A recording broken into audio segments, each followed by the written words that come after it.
Je m'appelle Martin Deshôtels, je suis de Montréal au Québec. J'ai aussi la nationalité française, donc je m'en vais à Saigon travailler et aussi ma résidence principale est à Saigon maintenant.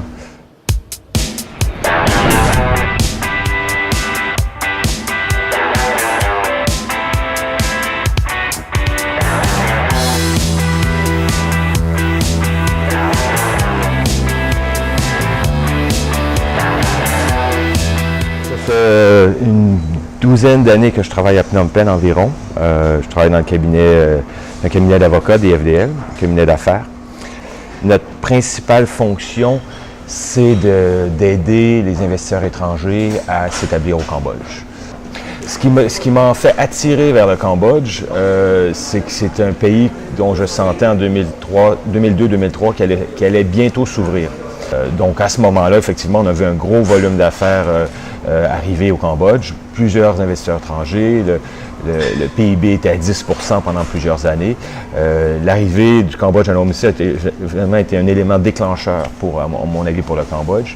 Le Cambodge s'est transformé en 10 ans à une ville qui était mal éclairée, qui n'avait pas beaucoup de parcs, qui avait des problèmes de sécurité.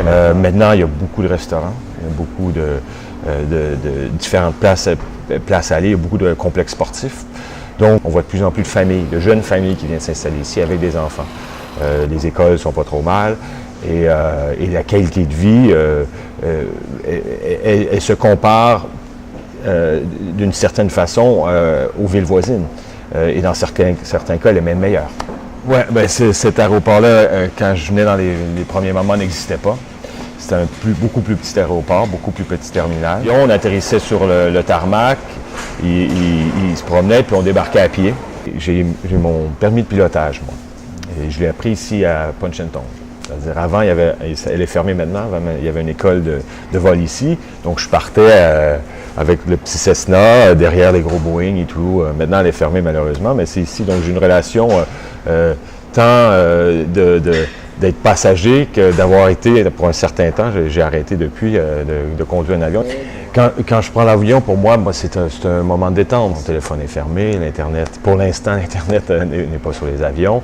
Donc, c'est un peu un moment, des fois, que je prends le temps de lire des choses qui sont un peu qui est moins au jour le jour, moins au quotidien. La plupart du temps, je m'achète mon magazine préféré, qui est The Economist, qui m'accompagne.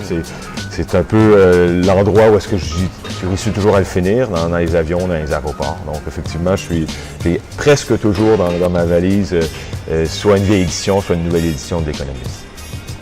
C'est principalement la lecture ou la sieste.